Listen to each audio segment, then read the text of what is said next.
नमस्कार दोस्तों, मैं एस साहू आप सभी का अपने यूट्यूब चैनल में स्वागत करता हूं। बेसिक केमिस्ट्री में हम बात कर रहे हैं क्लासिफिकेशन ऑफ एलिमेंट। ठीक है, क्लासिफिकेशन ऑफ एलिमेंट में हमने वेरियस टाइप के पीरियोडिक टेबल के बारे में स्टडी किया है। आज हम बात करेंगे कि पीरियोडिक टेबल में जो मॉडर्न पीरियोडिक टेबल है उसमें एलिमेंट का जो अरेंजमेंट है, ठीक है, उस अरेंजमेंट के बेसिस पे उनकी प्रॉपर्टीज में क्या वेरिएशंस आता है। ठीक है, periodic properties of element. Periodic properties का मतलब है कि ग्रुप में या पीरियड में आगे पीछे आने जाने से एलिमेंट के प्रॉपर्टीज में क्या क्या चेंजेस होते हैं, हम लोग पीरियोडिक प्रॉपर्टीज। ठीक है, सबसे पहले बात करेंगे पीरियोडिक प्रॉपर्टीज में। सबसे पहला आता है size of atom. Size of atom का साइज।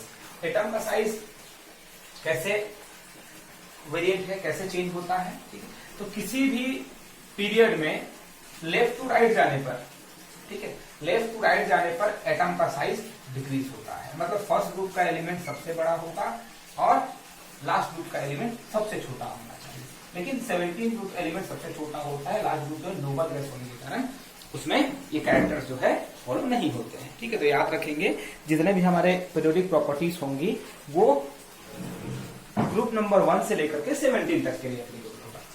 तो साइज जो है लेफ्ट टू राइट जाने पर डिक्रीज होता है। ठीक है, डिक्रीज क्यों होता है? क्योंकि एटॉमिक साइज, ठीक है, एटम का जो साइज है वो एटॉमिक रेडियस पर डिपेंडेंट होता है।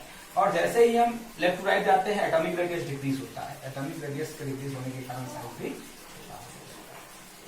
वही किसी ग्रुप में अगर ऊपर से नीचे आए, ठीक है, यहाँ डिक्रीज होगा। ठीक है, और ऊपर से नीचे डाउनवर्ड जाने पर साइज इंक्रीज होता है। ठीक, तो ये चीजें याद रखेंगे। क्यों ऐसा होता है? ऐसा इसलिए है क्योंकि नीचे जाने पे एटॉमिक रेडियस बढ़ते जाएगा और एटॉमिक रेडियस बढ़ने के साथ साथ साइज भी बढ़ता जाता है। ठीक है, नेक्स्ट जो हमारा कैरेक्टर है, प्रॉपर्टी है, वो है एटॉमिक रेडियस। ठीक है, जिसके बारे में हम बात कर रहे थे, एटॉमिक रेडियस। ठीक है, अब ये एटॉमिक रेडियस क्या है जी? ठीक है, तो किसी भी एटम में न्यूक्लियस और आउटर मोस्ट इलेक्ट्रॉन, जो लास्ट इलेक्ट्रॉन है और न्यूक्लियस के बीच का जो डिस्टेंस है वो एटॉमिक रेडियस कहलाता है। ठीक है, एटॉमिक रेडियस जो है किसी भी पीरियोडिक टेबल में लेफ्ट टू राइट जाने पर डिक्रीज होता है। ठीक है, डिक्रीज होने के पीछे कारण ये है कि इलेक्ट्रॉनों की संख्या, इलेक्ट्रॉनों का नंबर बढ़ने के साथ साथ उनके बीच में जो न्यूक्लियस के साथ अट्रैक्शन है वो बढ़ते जाता है। ठीक है, और वो खींच जाते हैं। ठीक है, और इस खींच जाने के कारण डेंसिटी बढ़ जाती है और डेंसिटी बढ़ने के कारण जो है रेडियस डिक्रीज हो जाता है। और ऊपर से नीचे जाने पर देखें कि जैसे जैसे नंबर ऑफ सेल्स बढ़ते हैं, ठीक है, देखिए इलेक्ट्रॉन बढ़ना और सेल बढ़ना डिफरेंस है ना।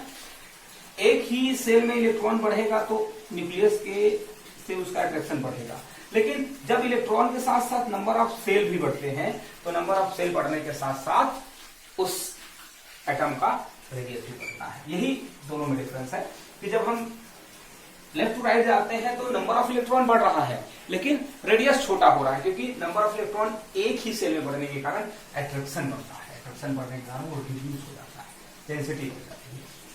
ऊपर से नीचे आने पर क्या होता है? नंबर ऑफ इलेक्ट्रॉन के साथ साथ नंबर ऑफ सेल्स भी बढ़ते हैं। नंबर ऑफ सेल बढ़ने के कारण एटॉमिक रेडियस बढ़ते जाता है। ठीक है, तो याद रखेंगे atomic radius left to right जाने पर डिक्रीज होगा, ठीक है, और डाउनवर्ड जाने पर इंक्रीज होगा। ओके, तो ये बेसिक चीजें हैं। नेक्स्ट जो है वो हमारा नेक्स्ट पार्ट जो है वो है आयनिक रेडियस। ठीक है, अब अभी हम बात किए थे एटॉमिक रेडियस, अब हम बात कर रहे हैं आयनिक रेडियस। आयनिक रेडियस क्या है? ठीक है, आयनिक रेडियस।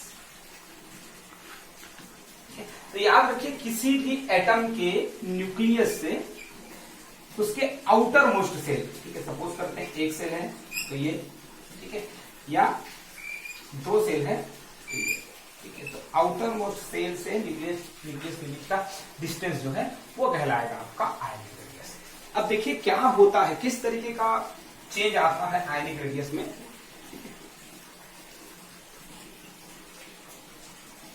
आयनिक रेडियस में चेंज कहां से आता है, कैसे आता है? तो पीरियोडिक टेबल में लेफ्ट टू राइट जाने पर पहले आयनिक रेडियस डिक्रीज होता है। ठीक है, ध्यान से सुनेंगे इसका कारण क्या है। ठीक है, सोडियम का साइज बड़ा है तो सोडियम प्लस आयन का साइज भी बड़ा होगा। मैग्नीशियम का साइज छोटा है, 2 इलेक्ट्रॉन और बाहर निकल रहा है, तो मैग्नीशियम 2 प्लस का साइज सोडियम सिंगल प्लस से छोटा होगा। ठीक है, ये 13th ग्रुप तक छोटा होता है। ठीक है, लेकिन 14th ग्रुप से लेकर के आगे ये सिमिलरली बढ़ते जाता है। ठीक है, उसका कारण समझ लेंगे कि 13 ग्रुप एलिमेंट जो है, 13 ग्रुप तक के 1 से लेकर के 13 ग्रुप एलिमेंट जो होते हैं वो इलेक्ट्रॉन डोनेट करके केटायन बनाते हैं। ठीक है, केटायनिक रेडियस हर बार एटॉमिक रेडियस से छोटा होता है। ठीक है, लेकिन उसके बाद जो 15, 16, 17 ग्रुप के एलिमेंट्स हैं वो एनायनिक रेडियस बनाते हैं। 14 ग्रुप के एलिमेंट भी कई बार एनायनिक रेडियस बनाते हैं, तो जहां एनायनिक रेडियस बनेगा वो एटॉमिक रेडियस से बड़ा होता है। इसलिए जो आयनिक रेडियस है वो 13 ग्रुप तक क्या होता है, डिक्रीज होता है, उसके बाद फिर से इंक्रीज हो जाता है। ठीक है, क्यों हो जाता है उसका कारण समझ लीजिए कि केटायनिक रेडियस जो है एटॉमिक रेडियस से छोटा होता है, लेकिन एनायनिक रेडियस एटॉमिक रेडियस से बड़ा होता है। इसलिए ग्रुप नंबर 13 तक आयनिक रेडियस डिक्रीज होता है और 14 से लेकर के आगे वो इंक्रीज होते जाता है। ठीक है, फिर है इलेक्ट्रोनेगेटिविटी।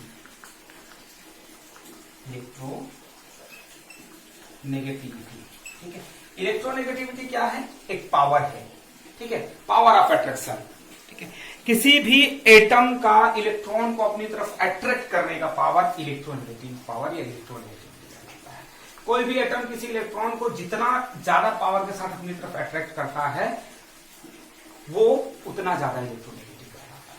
ठीक है, और जो जितना कम फोर्स के साथ, कम पावर के साथ उसको अट्रैक्ट करेगा वो उतना ही कम इलेक्ट्रोनेगेटिव कहलाता है। ठीक है, तो इलेक्ट्रोनेगेटिविटी जो होता है वो इनवर्सली प्रोपोर्शनल होता है साइज ऑफ एटम के।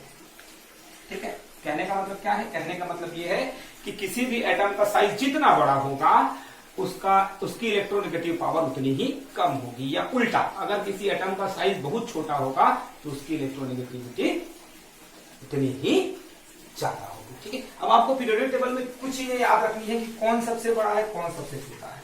ठीक है, तो यहां से शुरू करिए, इधर जाइए तो साइज डिक्रीज होगा 17 ग्रुप तक। तो 17 ग्रुप का पहला मेंबर है फ्लोरीन।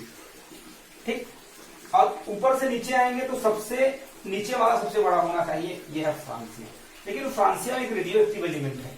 रेडियो एक्टिव एलिमेंट होने के कारण ये इसका न्यूक्लियस स्टेबल नहीं होता है।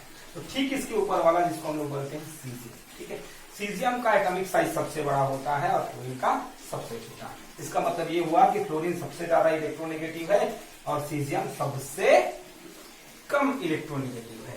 ठीक है।